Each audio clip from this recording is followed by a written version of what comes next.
ഇടയ്ക്ക് കത്തി പിന്നെ കെട്ടുപോകുന്ന സ്ട്രീറ്റ് വിളക്ക് പോലെയാണ് പലർക്കും സന്തോഷം ഇപ്പോൾ. സ്ഥിരമല്ല, ഇടയ്ക്കോണാകും പിന്നെ ഓഫാകും. എൻ്റെ പ്രിയപ്പെട്ട സുഹൃത്തെ, സന്തോഷം സ്ഥിരമാക്കുന്നതിനും സ്ഥിരമാക്കിയ സന്തോഷം ഇരട്ടിയാക്കുന്നതിനും ഒരുപാട് മാർഗങ്ങളുണ്ട്.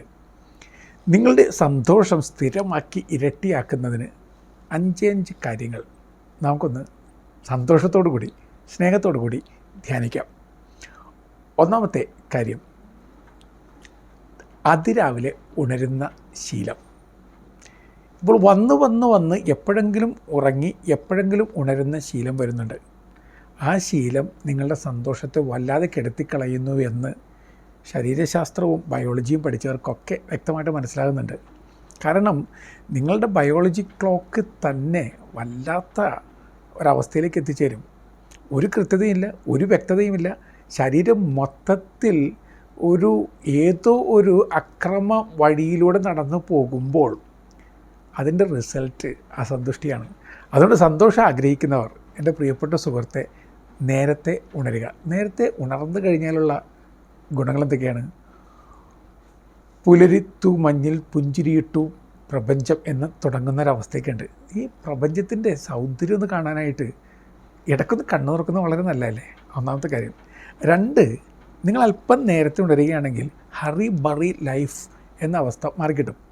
നിങ്ങൾക്കൊരു slow and study life style കൊണ്ടുവരാൻ പറ്റും. മാത്രമല്ല, നിങ്ങൾ നേരത്തെ ഉണരുകയാണെങ്കിൽ നിങ്ങൾക്ക് ജീവിതത്തിൻ്റെ ആദ്യ പ്രവൃത്തി കറക്റ്റ് ദിശയിലായതിൻ്റെ ഒരു ഓപ്റ്റിമിസം, ഒരു സന്തോഷം, അതിൽ നിന്നുണ്ടാകുന്ന സെൽഫ് കോൺഫിഡൻസ്, അതിൽ നിന്നുള്ള ഹാപ്പിനെസ് ഉണ്ടാകും. ഉണർന്നു നോക്കുക. ഇനി ഒരുപാട് വൈകി ഉണരുന്നത് ഒരു തരത്തിൽ ശരിയല്ല എന്ന് നിങ്ങളെ തന്നെ ഒന്ന് പറഞ്ഞ് മനസ്സിലാക്കിക്കുക. കാരണം ഇപ്പോൾ ഏറെ ലേറ്റായി കഴിഞ്ഞാൽ ഏറെ ഗ്രേറ്റ് ആകും എന്നൊരു ചിന്ത യുവജനങ്ങളിലെങ്കിലും വന്നു തുടങ്ങിയിട്ടുണ്ട്. മണ്ടത്തരമാണത്. ഏറെ ലേറ്റ് ആകുന്നവൻ ഗ്രേറ്റ് അല്ല, അവൻ ലേറ്റ് തന്നെയാണ്, ഒരു ലോസ് തന്നെയാണ്, അവൻ ലൂസർ തന്നെയാണ്. അതൊന്ന് മനസ്സിലാക്കി എടുക്കുക. അതുകൊണ്ട് ഇപ്പോൾ നിങ്ങൾ ഉണരുന്നതിനേക്കാൾ ഒരു 10 മിനിറ്റ് നേരത്തെ ഉണരാൻ ശ്രമിച്ചു നോക്കുക. പിന്നെ 10-15 ആക്കുക, പിന്നെ 30 മിനിറ്റ് ആക്കുക. അങ്ങനെ അല്പം നേരത്തെ ഉണരുന്ന ഒരു ശീലം കൊണ്ടുവരിക, ഉറപ്പിക്കുക. അങ്ങനെ നിങ്ങൾ നേരത്തെ ഉണർന്നു കഴിഞ്ഞാൽ നിങ്ങളുടെ ജീവിതം സന്തോഷത്തിൻ്റെ വഴിയിലേക്ക് മാറും. 2, 20 മിനിറ്റെങ്കിലും നിങ്ങൾ എക്സർസൈസ് ചെയ്യണം. ദിവസേന എക്സർസൈസ് ചെയ്യുന്നത് അത്യാവശ്യമാണ്. അത് ജീവിതത്തിൽ നിന്ന് മാറ്റിക്കളഞ്ഞവർ ധാരാളമുണ്ട്. എക്സർസൈസ് ചെയ്താൽ എന്തൊക്കെ സംഭവിക്കുന്നുണ്ട്? 1, ഓക്സിജൻ്റെ അളവ് വളരെ കൃത്യമായി ശരീരത്തിലേക്ക് വരുന്നത് കൊണ്ട് തന്നെ BP ക്രമപ്പെടും.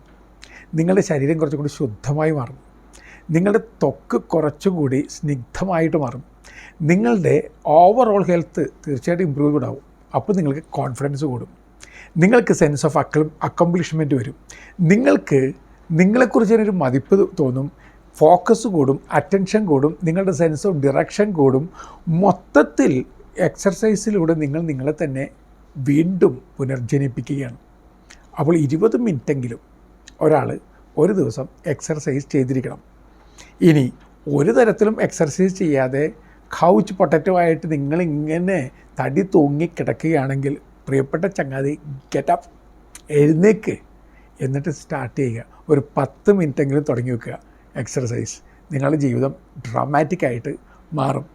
ഇനി എക്സർസൈസൊക്കെ കൃത്യമായി ചെയ്ത് കഴിയുമ്പോൾ ഒരു ഹോർമോണൽ ഇംബാലൻസ് മാറിക്കിട്ടുമെന്ന് തീർച്ചയായിട്ടും നിങ്ങൾ തിരിച്ചറിയണം. നിങ്ങളിൽ കോർട്ടിസോളിൻ്റെ അളവ് വളരെ കുറയും. കോർട്ടിസോളാണല്ലോ സ്ട്രെസ് ഹോർമോൺ, നിങ്ങളെ വലിച്ച് മുറിക്ക് പിരിമുറുക്കത്തിലേക്ക് നയിക്കുന്നൊരു സാധനം. അത് മാറും. നിങ്ങളിൽ എൻഡോർഫിൻ കൂടും. ഫീൽ ഗുഡ് ഹോർമോൺ എന്നത് അറിയപ്പെടുന്നു.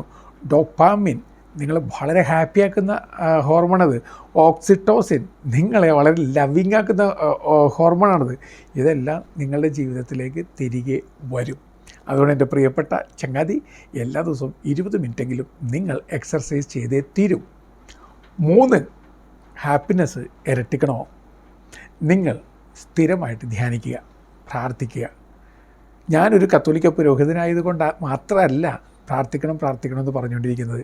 പ്രാർത്ഥന ലോവർ ലെവലിൽ നിന്നും ഒരാളെ ഹയർ ലെവലിലേക്ക് ഉയർത്തുന്ന ചിറകാണ്.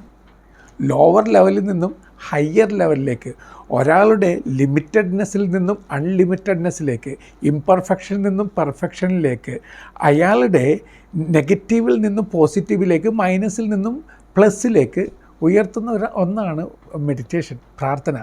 ഇങ്ങനെ സ്ഥിരമായി പ്രാർത്ഥിക്കുന്നവരുടെ ശരീരത്തിൽ വരുന്ന മാറ്റം എന്താണ്? അവരുടെ ശരീരത്തിൽ സെറട്ടോണിൻ കൂടുതലായി ഉൽപ്പാദിപ്പിക്കപ്പെടും. സെറട്ടോണിൻ എന്ന ഹോർമോണിൻ്റെ പ്രത്യേകത എന്താണ്? ഈ ഹോർമോൺ ഒരാളെ വളരെയധികം സന്തോഷിപ്പിക്കും. നിങ്ങളുടെ ശരീരത്തിൽ പെട്ടെന്ന് സെറട്ടോണിൻ പ്രവാഹം കൂടുമ്പോൾ നിങ്ങൾ പ്രത്യേകിച്ച് കാരണമില്ലാതെ ഹാപ്പിനെസ്സിൻ്റെ ഒരു ആൾരൂപം പോലെയായി മാറും. അതുകൊണ്ടാണ് നന്നായി ധ്യാനിക്കുന്ന മനുഷ്യരുടെ ചുറ്റിലും ഒരു ഭയങ്കര പോസിറ്റീവ് ഔറയുള്ളത്. ആത്മാർത്ഥമായ റിയൽ പ്രാർത്ഥന ചൈതന്യമുള്ള ആളുകൾ നടന്നു പോകുമ്പോൾ ആ ഒരു തേജസ്, ഓജസ് നമുക്ക് തൊട്ടെടുക്കാനാവും. അപ്പോൾ സ്ഥിരം ധ്യാനിക്കുക. ഞാൻ പറയട്ടെ, തുടക്കക്കാരെന്ന നിലയിൽ 10 മിനിറ്റെങ്കിലും നിങ്ങൾ ധ്യാനിക്കണം. 10 മിനിറ്റ് നേരം കൃത്യസമയത്ത് തന്നെ. ഇപ്പോൾ രാവിലെ 6 മണിക്കാണെങ്കിൽ ആ 6 മണി സമയം തന്നെ എല്ലാ ദിവസവും 10 മിനിറ്റെങ്കിലും നിങ്ങൾ ധ്യാനിക്കുക. എന്നെ കേൾക്കുന്ന പ്രിയപ്പെട്ടവരെ, നിങ്ങൾ ശ്രമിച്ചു നോക്ക്, നിങ്ങളുടെ ജീവിതം മാറും. ഈ വല്ലാത്ത പ്രശ്നങ്ങളുടെയും പ്രതിസന്ധികളുടെയും വല്ലായ്മകളുടെയും ഒരു ലോകത്തിൽ നിങ്ങളുടെ അകത്തുള്ള നിറവ് നിങ്ങൾ കണ്ടെത്തി കഴിയുമ്പോൾ, നിങ്ങളുടെ അകത്തുള്ള നീർച്ചാലുകൾ നിങ്ങൾ കണ്ടെത്തി കഴിയുമ്പോൾ നിങ്ങൾക്ക് പിടിച്ചെടുക്കാൻ പറ്റും. പിന്നെ പടർന്ന് പന്തലിക്കാൻ പറ്റും. പിന്നെ ആകാശം മുട്ടെ വളരാൻ പറ്റും. അങ്ങനെ സംഭവിക്കണം. അടുത്ത പ്രധാനപ്പെട്ട കാര്യം മൈൻഡ്ഫുൾ ഈറ്റിംഗ്, അതായത് ബോധത്തോടെയുള്ള ഭക്ഷണം കഴിക്കൽ. ഇത് ഞാൻ പറയുമ്പോൾ തന്നെ നിങ്ങൾക്ക് കൃത്യമായ ഒരു ധാരണ നിങ്ങളുടെ ഭക്ഷണ രീതിയെക്കുറിച്ചുണ്ടാവും. നമ്മളെങ്ങനെയാണ് ഇപ്പോൾ ഭക്ഷണം കഴിച്ചുകൊണ്ടിരിക്കുക? TV ഓണാക്കി വെച്ച്, മൊബൈൽ തൊട്ടടുത്ത് വെച്ച്, വേണം കമ്പ്യൂട്ടർ അപ്പുറത്ത് വസ്തു വെച്ച്, അതല്ലെങ്കിൽ ഒരു പുസ്തകവും വെച്ചിട്ട് നമ്മൾ ഭക്ഷണം കഴിച്ചുകൊണ്ടിരിക്കുകയാണ്. ഒരേ സമയം പല കാര്യങ്ങൾ ചെയ്യുകയാണ്. അങ്ങനെ ചെയ്യുമ്പോൾ ഈ ഭക്ഷണം നിങ്ങൾക്ക് വിഷമായി മാറുന്നുവെന്ന് നിങ്ങൾ അറിയുന്നുണ്ടോ? കാരണം മൈൻഡ്ഫുൾ ഈറ്റിംഗ് എന്ന് പറയുന്നത് എന്താണ്?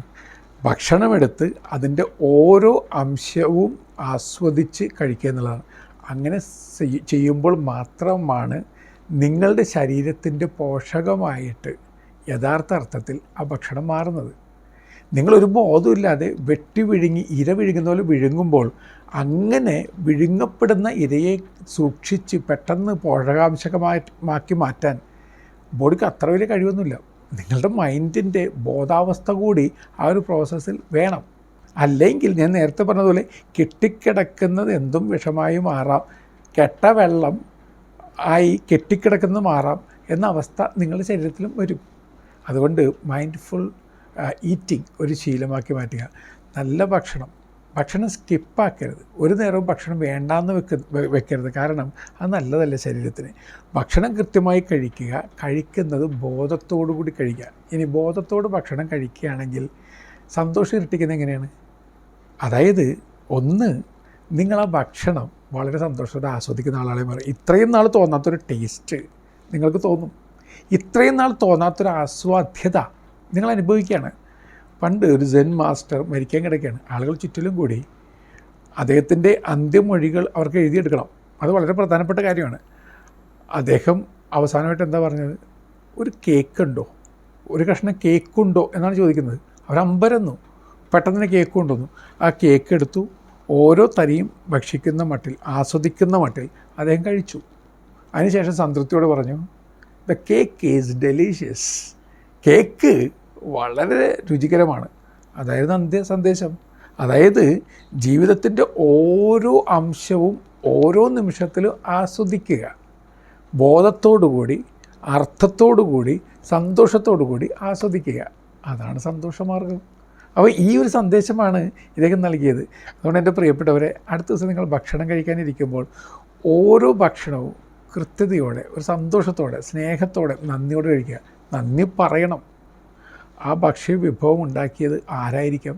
എവിടെയോ ഏതോ മനുഷ്യർ ഏതോ വയലിൽ പണിയെടുത്ത് ഉണ്ടാക്കിയെടുത്ത ഉൽപ്പന്നം നിങ്ങളുടെ മേശപ്പുറത്ത് ഇപ്പോൾ ഭക്ഷണമായി വന്നിരിക്കുന്നു. ആരോ നിങ്ങൾക്ക് വേണ്ടി പാകം ചെയ്തു.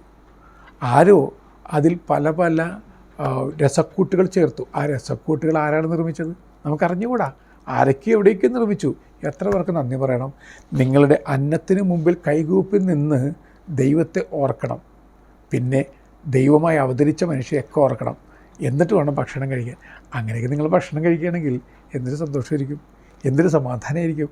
ഭക്ഷണം കഴിച്ചിറങ്ങുമ്പോൾ ഒരുപാട് ഭക്ഷണം വെട്ടിപിഴുങ്ങിയ വല്ലാത്ത ദുർവാഹ ഫീലല്ല, മറിച്ച് സന്തോഷം, സമാധാനം, നന്ദി. അങ്ങനെ തന്നെയല്ലേ വേണ്ടത് എൻ്റെ പ്രിയപ്പെട്ടവരെ. ഇനി സന്തോഷം ഇരട്ടിപ്പിക്കാനുള്ള അടുത്ത മാർഗം ഡയറിക്കുറിപ്പ് ശീലമാക്കി മാറ്റുക. പണ്ട് എല്ലാവരും തന്നെ ഡയറി എഴുതിയിരുന്നു. ഇന്ന് ആരും തന്നെ ഡയറി എഴുതുന്നില്ല. ആർക്ക്, എന്തിന്, എവിടെ നേരം. പക്ഷേ എന്തിനിങ്ങനെ പരക്കം വാങ്ങി ഓടിക്കൊണ്ടിരിക്കുന്നത്? ഇടയ്ക്ക് നിങ്ങളൊന്ന് ഡയറി എഴുതി നോക്കുക. ഡയറി എഴുതുകയാണെങ്കിലുള്ള അതിനോട് ഗുണങ്ങൾ എന്തൊക്കെയാണ്? ഒന്ന്, എ സെൻസ് ഓഫ് പർപ്പസ്. ജീവിതത്തിനൊരു ഉദ്ദേശം, ആ ഉദ്ദേശത്തെക്കുറിച്ച് നിങ്ങൾ ചിന്തിക്കാൻ തുടങ്ങും. രണ്ട്, നിങ്ങളുടെ ജീവിതത്തിൻ്റെ പ്രോഗ്രസ്സിനെ നിങ്ങൾ അറിയാതെ വിലയിരുത്താൻ തുടങ്ങും. മൂന്ന്, ജീവിതത്തിൻ്റെ ലക്ഷ്യത്തെക്കുറിച്ച് നിങ്ങൾ ചിന്തിക്കും. ജീവിതത്തിൽ കുറേ തത്വങ്ങൾ വരും, കുറേ ചിന്താധാരകൾ വരും. ഇനി നിങ്ങൾ ഈ അനുഭവങ്ങൾ കൂടി പങ്കുവെച്ച് കഴിയുമ്പോൾ, അതിൽ കുറിച്ച് വെച്ച് കഴിയുമ്പോൾ, കുറേ വർഷങ്ങൾക്ക് ശേഷം എത്രയോ സമ്പന്നമായ അനുഭവ വിവരണമാണ് നിങ്ങളുടെ മുമ്പിൽ പുസ്തകത്തിൽ ഉള്ളത് എന്ന് നിങ്ങൾ തിരിച്ചറിയും. ഡയറി എഴുതുന്ന ആൾക്ക് ജീവിതത്തിനൊരു ക്രമമുണ്ട്, ഒരു ചിട്ടയുണ്ട്. ജീവിതത്തിന് ഒരു സൗന്ദര്യമുണ്ട്, ഒരു തനതായ ഒഴുക്കുണ്ട്. അതുകൊണ്ട് എൻ്റെ പ്രിയപ്പെട്ട ചങ്ങാതി, മടിയൊക്കെ ഉണ്ടാവും, വെറുതെ ഒന്ന് കുറിച്ച് നോക്കുക. ഇനി നിങ്ങൾ കടന്നു പോയിക്കഴിഞ്ഞാലും നിങ്ങൾ ബാക്കിപത്രം പോലെ പിന്നിൽ അവശേഷിപ്പിക്കാൻ പോകുന്നത് കുറേ നനനനുത്ത ഓർമ്മകളോടൊപ്പം നിങ്ങളുടെ ചിന്തകളും ജീവിതവും അടങ്ങിയ ആ പുസ്തകം കൂടിയായിരിക്കും. ആ പുസ്തകം ഒരാൾക്കെങ്കിലും ചിലപ്പോൾ ജീവിക്കാനുള്ള പ്രേരണ നൽകിയെന്ന് വരാം. അതൊക്കെയല്ലേ ഈ കൊച്ചു ജീവിതത്തിൽ നമുക്ക് ചെയ്യാവുന്ന ചെറിയ കാര്യങ്ങൾ.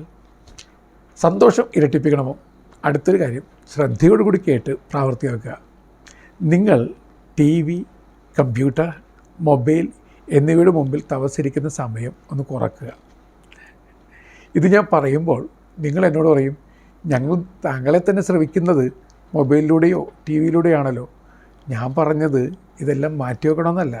ഞാൻ പറഞ്ഞത് അമിത ഉപയോഗം നിമിത്തം അടിമയായി ഞാൻ മാറിയിട്ടുണ്ടെങ്കിൽ അടിമയാകാനല്ല എൻ്റെ നിയോഗം.